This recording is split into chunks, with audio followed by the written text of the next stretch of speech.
Chapter 55. The Child Samuel. This chapter is based on 1 Samuel chapter 1 and chapter 2, verses 1 through 11. Elkanah, a Levite of Mount Ephraim, was a man of wealth and influence, and one who loved and feared the Lord. His wife Hannah was a woman of fervent piety. Gentle and unassuming, her character was marked with deep earnestness and a lofty faith. The blessing so earnestly sought by every Hebrew was denied this godly pair. Their home was not gladdened by the voice of childhood, and the desire to perpetuate his name led the husband, as it had led many others, to contract a second marriage. But this step, prompted by a lack of faith in God, did not bring happiness. Sons and daughters were added to the household, but the joy and beauty of God's sacred institution had been marred, and the peace of the family was broken. Peninnah, the new wife, was jealous and narrow-minded, and she bore herself with pride and insolence. To Hannah, hope seemed crushed, and life a weary burden, yet she met the trial with uncomplaining meekness. Elkanah faithfully observed the ordinances of God. The worship at Shiloh was still maintained, but on account of irregularities in the ministration, his services were not required at the sanctuary to which, being a Levite, he was to give attendance. Yet he went up with his family to worship and sacrifice at the appointed gatherings. Even amid the sacred festivities connected with the service of God, the evil spirit that had cursed his home intruded. After presenting the thank offerings, all the family, according to the established custom, united in a solemn yet joyous feast. Upon these occasions, Elkanah gave the mother of his children a portion for herself and for each of her sons and daughters, and in token of regard for Hannah, he gave her a double portion, signifying that his affection for her was the same as if she had had a son. Then the second wife, fired with jealousy, claimed the precedence as one highly favored of God, and taunted Hannah with her childless state as evidence of the Lord's displeasure. This was repeated from year to year until Hannah could endure it no longer. Unable to hide her grief, she wept without restraint and withdrew from the feast. Her husband vainly sought to comfort her. "Why weepest thou? And why eatest thou not? And why is thy heart grieved?" he said. "Am I not better to thee than 10 sons?" Hannah uttered no reproach. The burden which she could share with no earthly friend, she cast upon God. Earnestly she pleaded that he would take away her reproach and grant her the precious gift of a son to nurture and train for him. And she made a solemn vow that if her request were granted, she would dedicate her child to God even from its birth. Hannah had drawn near to the entrance of the tabernacle, and in the anguish of her spirit she prayed and wept sore. Yet she communed with God in silence, uttering no sound. In those evil times, such scenes of worship were rarely witnessed. Irreverent feasting and even drunkenness were not uncommon, even at the religious festivals, and Eli the high priest, observing Hannah, supposed that she was overcome with wine. Thinking to administer a deserved rebuke, he said sternly, "How long wilt thou be drunken? Put away thy wine from thee." Pained and startled, Hannah answered gently, "No, my lord, I am a woman of a sorrowful spirit. I have drunk neither wine nor strong drink, but have poured out my soul before the Lord.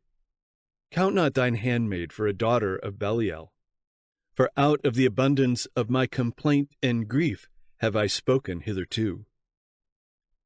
The high priest was deeply moved, for he was a man of God, and in place of rebuke he uttered a blessing. "Go in peace, and the God of Israel grant thee thy petition that thou hast asked of him." Hannah's prayer was granted. She received the gift for which she had so earnestly entreated. As she looked upon the child, she called him Samuel, asked of God. As soon as the little one was old enough to be separated from his mother, she fulfilled her vow. She loved her child with all the devotion of a mother's heart. Day by day, as she watched his expanding powers and listened to his childish prattle, her affections entwined about him more closely. He was her only son, the special gift of heaven, but she had received him as a treasure consecrated to God, and she would not withhold from the giver his own.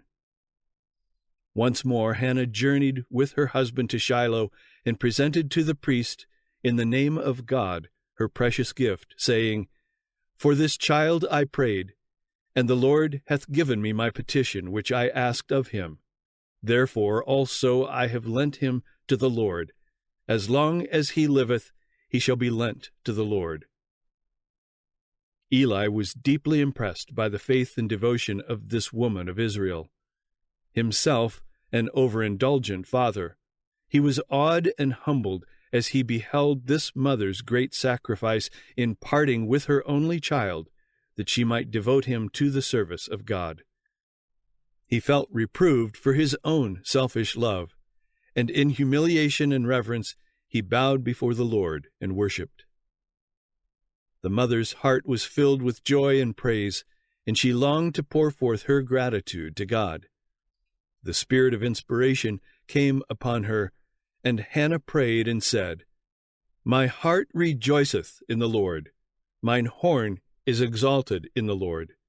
My mouth is enlarged over mine enemies, because I rejoice in thy salvation. There is none holy as the Lord, for there is none beside thee. Neither is there any rock like our God. Talk no more so exceeding proudly. Let not arrogancy come out of your mouth.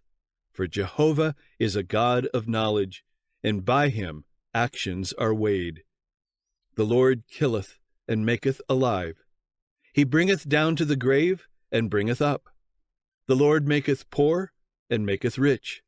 He bringeth low and lifteth up. He raiseth up the poor out of the dust, and lifteth up the beggar from the dunghill, to set them among princes, and to make them inherit the throne of glory. For the pillars of the earth are the Lord's, and he hath set the world upon them.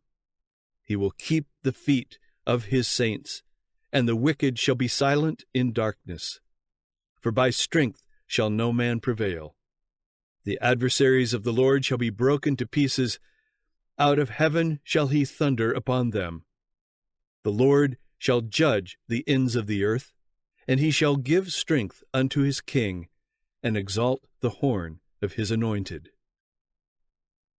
Hannah's words were prophetic, both of David, who should reign as king of Israel, and of the Messiah, the Lord's anointed. Referring first to the boasting of an insolent and contentious woman, the song points to the destruction of the enemies of God and the final triumph of his redeemed people. From Shiloh, Hannah quietly returned to her home at Ramah, leaving the child Samuel to be trained for service in the house of God under the instruction of the high priest. From the earliest dawn of intellect, she had taught her son to love and reverence God, and to regard himself as the Lord's. By every familiar object surrounding him, she had sought to lead his thoughts up to the Creator. When separated from her child, the faithful mother's solicitude did not cease. Every day he was the subject of her prayers. Every year she made with her own hands a robe of service for him, and as she went up with her husband to worship at Shiloh, she gave the child this reminder of her love. Every fiber of the little garment had been woven with a prayer that he might be pure, noble, and true. She did not ask for her son worldly greatness, but she earnestly pleaded that he might attain that greatness which heaven values, that he might honor God and bless his fellow men. What a reward was Hannah's, and what an encouragement to faithfulness is her example. There are opportunities of inestimable worth, interests infinitely precious committed to every mother. The humble round of duties which women have come to regard as a wearisome task should be looked upon as a grand and noble work. It is the mother's privilege to bless the world by her influence, and in doing this she will bring joy to her own heart. She may make straight paths for the feet of her children through sunshine and shadow to the glorious heights above. But it is only when she seeks in her own life to follow the teachings of Christ that the mother can hope to form the character of her children after the divine pattern. The world teems with corrupting influences. Fashion and custom exert a strong power over the young. If the mother fails in her duty to instruct, guide, and restrain, her children will naturally accept the evil and turn from the good. Let every mother go often to her Savior with the prayer, "Teach us, how shall we order the child, and what shall we do unto him?" Let her heed the instruction which God has given in his word, and wisdom will be given her as she shall have need. The child Samuel grew on, and was in favor both with the Lord and also with men.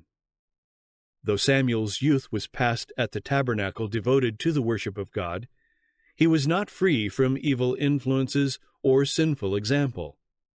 The sons of Eli feared not God, nor honored their father. But Samuel did not seek their company nor follow their evil ways. It was his constant endeavor to become what God would have him.